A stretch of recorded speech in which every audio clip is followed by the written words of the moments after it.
ఈ పరంపర ఇక్కడతో ఆగుతుందా, ఇంకేమైనా ముంగడికి పోతుందా? ఓకే, ధన్యవాదాలు అధ్యక్ష. ఈ సీతారామ లిఫ్ట్ ఇరిగేషన్ ప్రాజెక్టుకు సంబంధించి 2016 ఫిబ్రవరి 18న ఆ ప్రాజెక్టు కార్యక్రమాన్ని ప్రారంభించడం జరిగింది. ప్రారంభించినటువంటి సందర్భంలో ఇందులో క్వశ్చన్లో రాష్ట్ర ప్రభుత్వం జవాబులో 13,057 కోట్ల నుండి 19,465 కోట్లకు పెంచిన విషయం వాస్తవమేనంటే రాష్ట్ర ప్రభుత్వం అవునండి పెంచడం జరిగింది, వ్యత్యాస అంచనా పరిశీలనలో ఉందనేటువంటి మాట చెప్పడం జరిగింది. సార్ ఇది 13,000తో ప్రారంభమైంది కాదు సార్, ఇది యాక్చువల్గా 7,926 కోట్ల అంచనాతో ప్రారంభమైనటువంటి ప్రాజెక్టు సార్ ఇది. అయితే దీన్ని 2018 ఆగస్టు 2న 13,057 కోట్లకు తీసుకొచ్చారు అధ్యక్ష. అలాగే తాజాగా 19,465 కోట్లకు తీసుకొచ్చారు. అంటే 6 ఏళ్లలో ఈ ప్రాజెక్టు కాస్ట్ను 11,539 కోట్లు పెంచారు అధ్యక్ష. సో ఒక 6 సంవత్సరాల్లో ఈ ప్రాజెక్టులలో వచ్చినటువంటి మార్పు ఏంది? అదనపాయ కట్ట ఏమైనా జరిగిందా, లేకపోతే ఏది వస్తువుల ధరలేమైనా పెరిగినాయా? సో ఒక్క ప్రాజెక్టు విషయంలో ఇన్ని వేల కోట్ల రూపాయల అంచనాలు పెరుగుతూ ఉంటే ఇది నిజంగా అంటే ఒక్క ఆ ఆయకట్టును దాన్ని పరిశీలిస్తే ఒక్క ఎకరాకి దాదాపు 28 లక్షల రూపాయలు ఖర్చు పెడుతున్నట్టు కనిపిస్తూ ఉంది అధ్యక్ష. ఈ పరంపర ఇక్కడతో ఆగుతుందా, ఇంకేమైనా ముంగడికి పోతుందా? ఓకే, రైట్ సార్, అయిపోయింది మీ ప్రశ్న. ఆనరబుల్ మినిస్టర్ గారు ప్లీజ్ మళ్ళీ ఇస్తాను మీకు.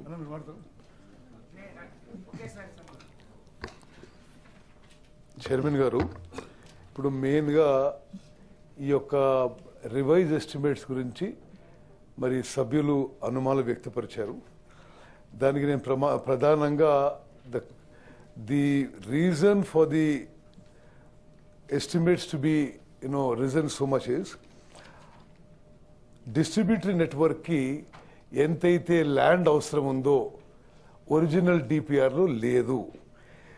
ఒరిజినల్ డిపిఆర్లో 9,000 ఎకరాలు అవసరం ఉందనుకుంటే ఇప్పుడు రివైజ్డ్ డీటెయిల్ ప్రాజెక్ట్ రిపోర్ట్లో 18,000 ఎకరాలు అవసరం ఉందని చెప్పి మరి రివైజ్డ్ డిపిఆర్ వచ్చింది. దానికి అదనంగా ల్యాండ్ ఎక్విజిషన్కి సిగ్నిఫికెంట్ కాస్ట్ పెరిగింది. అదేవిధంగా ఆ రోజుకి ఈ రోజుకి జిఎస్టీ పెరిగింది.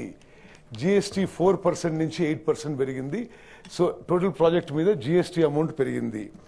అదేవిధంగా ఒరిజినల్ ప్రాజెక్ట్ కాస్ట్లో ఎలక్ట్రికల్ సబ్స్టేషన్స్ అసలు ఎస్టిమేట్స్ లేవు.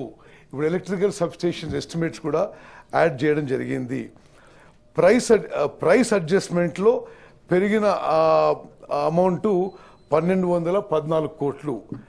అదేవిధంగా డిస్ట్రిబ్యూటరీ నెట్వర్క్కి గతంలో వేసిన అంచనాలకి ఇప్పుడు యాక్చువల్గా డిస్ట్రిబ్యూటరీ నెట్వర్క్ వేస్తే ముందున్న డిపిఆర్లో 756 కోట్లు ఉంటే డిస్ట్రిబ్యూటరీ నెట్వర్క్ అవసరం ఉన్న ల్యాండ్ అక్విజిషన్ కానీ స్ట్రక్చర్స్ కానీ అన్నిటికీ 3,000 crores ఎడిషనల్ కాస్ట్ రావడం జరిగింది.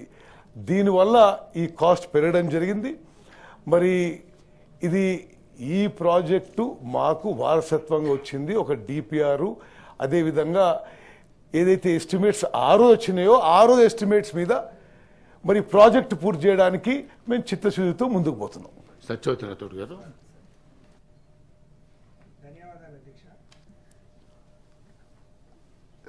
అధ్యక్ష, సీతారామ ప్రాజెక్ట్ అనేది ఉమ్మడి ఖమ్మం జిల్లా పూర్తిగా సస్యశ్యామలం కావాలి, ఆఖరి ఆయకట్టు వరకు నీళ్లు పోవాలనేది ఆ రోజున్న ముఖ్యమంత్రి కేసీఆర్ గారి కళ, డ్రీమ్. దానికి మరి ఆ రూపకల్పనలో ఇక్కడున్న గౌరవ పెద్దలందరూ ఉన్నారు అధ్యక్ష. అయితే సీతారామ ప్రాజెక్ట్ ఎక్కడైతే రోళ్లపాడు నుంచి పాలేరు లింక్ కెనాల్ రావాలో గతంలో అనుకున్న డిజైన్ వేరు అధ్యక్ష. తర్వాత బయ్యారం పెద్ద చెరువును రిజర్వాయర్ చేస్తూ అక్కడ బయ్యారం చెరువు అలుగు అంటే వట్టేరు వాగు నుంచి పాలేరుకు పోవాలనేది ఒక ప్రాథమికంగా అప్పుడు అంచనా వేయటం జరిగింది అధ్యక్ష. కానీ బయ్యారం, ఇల్లందు నియోజకవర్గాల్లో ఫారెస్ట్ ఉండటం, ఆ రిజర్వ్ ఫారెస్ట్లో అనుమతులు రావనే ఉద్దేశంతో దాన్ని కొంత మార్చి వయా డోర్నకల్ పాలేరుకు లింక్ చేయడం జరిగింది అధ్యక్ష. నేను ఆ రోజున గౌరవ ముఖ్యమంత్రి గారిని కోరితే ఇల్లందు వెనుకబడినటువంటి నియోజకవర్గం, ఇల్లందుతో పాటు గౌరవ పెద్దలు తుమ్మల నాగేశ్వరరావు గారి ఖమ్మం నియోజకవర్గంలోని రూరల్ ఖమ్మం మండలానికి కూడా ఆ నీళ్లు పోయే అవకాశం లేకుండా పోతుంది అని చెప్తే వారు ఒక ఈఎన్సీని సిఈలను ప్రత్యేకంగా అక్కడికి వెళ్ళి మీరు రీసర్వే చేయండి, అవసరమైతే ఎక్కడైనా లిఫ్ట్ ఇరిగేషన్ పెట్టి మిగతా ఇల్లందు నియోజకవర్గం పూర్తి స్థాయిలో నీళ్లు వచ్చే విధంగా మీరు ప్రయత్నం చేయండి. ఇంత పెద్ద ప్రాజెక్టు ఇన్ని వేల కోట్లు ఖర్చు పెడుతున్నప్పుడు మరి కొంత లెఫ్ట్ ఓవర్ ఉండడం సరి అయింది కాదు అని చెప్తే ఒక ఎస్టిమేట్ డిపిఆర్ కూడా తయారు చేశాం అధ్యక్ష. గౌరవ తుమ్మల నాగేశ్వరరావు గారికి పూర్తిగా ఐడియా ఉంది. 11,000 కోట్ల నుంచి 19,000 కోట్లకు పెంచే క్రమంలో 13,000 కోట్ల నుంచి పెంచే క్రమంలో దానికి అప్పుడు 3,000 కోట్లు అవుతాయి అని అంటే నెక్స్ట్ బడ్జెట్లో పెట్టుకుందాం అనుకున్నాం.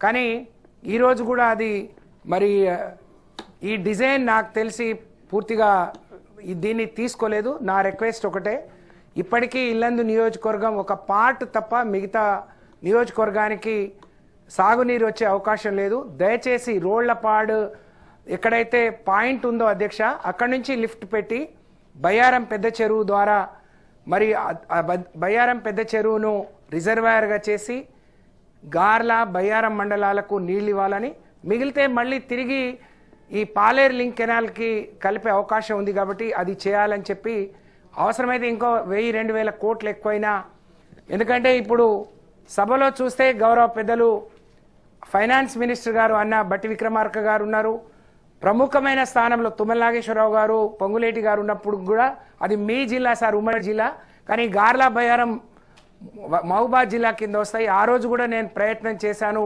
ముఖ్యమంత్రి గారిని ఒప్పించి ఎస్టిమేట్స్ కూడా సబ్మిట్ చేశాం. దయచేసి గౌరవ ఇరిగేషన్ మంత్రి వర్యులు కూడా ఇక్కడ ఉన్నారు కాబట్టి ఒక రివ్యూను కండక్ట్ చేసి ఏం చేయడం ద్వారా పాత ఉమ్మడి ఖమ్మం జిల్లా మరి ఎక్కడ ఆయకట్టుకు నీరు లేకుండా ఉండొద్దు అనేది నా రిక్వెస్ట్ అధ్యక్ష. అలాగే ఇప్పుడు పాలేరు లింక్ కెనాల్ మా డోర్నకల్ నియోజకవర్గం నుంచి పోతుంది, కానీ అక్కడ మేము ఆ నీళ్లను ఉపయోగించుకోవడానికి సాగుకు ఉపయోగించుకోవడానికి అవకాశం లేకుండా చేసిరు. దయచేసి అవకాశం ఉంటే అక్కడ కూడా ఏదైనా మరి నీళ్లు ఉపయోగించుకొని ఆ ఆఖరి పంటలకు నీళ్లు ఇచ్చే అవకాశం ఏదైనా ఉంటే కూడా దాన్ని కూడా పరిశీలించమని మీ ద్వారా కోరుతా ఉన్నాను అధ్యక్ష. ధన్యవాదాలు. గౌరవ సభ్యులు తుమ్మల నాగేశ్వరరావు గారి పేరు తీసుకున్నారు కాబట్టి మీరు దాని మీద స్పందించాలని కోరుతాం. అధ్యక్ష మీ యొక్క అనుమతి మేజర్ ఇరిగేషన్ మినిస్టర్ గౌరవ సభ్యులు చెప్పింది, మధు గారు చెప్పింది గండి పెట్టింది కేవలం స్లూయిస్ కట్టడానికి అధ్యక్ష. కాలువలో నీళ్లు ఉన్నాయి కాబట్టి ఆ చెరువుకి వెళ్ళటం కోసం మంత్రి గారి యొక్క ఆదేశాల మేరకి మనకి నీళ్లు ఎప్పుడు వచ్చినా కూడా డిస్ట్రిబ్యూటర్ అయ్యే లోపల ప్రతి చెరువుకి నీళ్లు అందిస్తే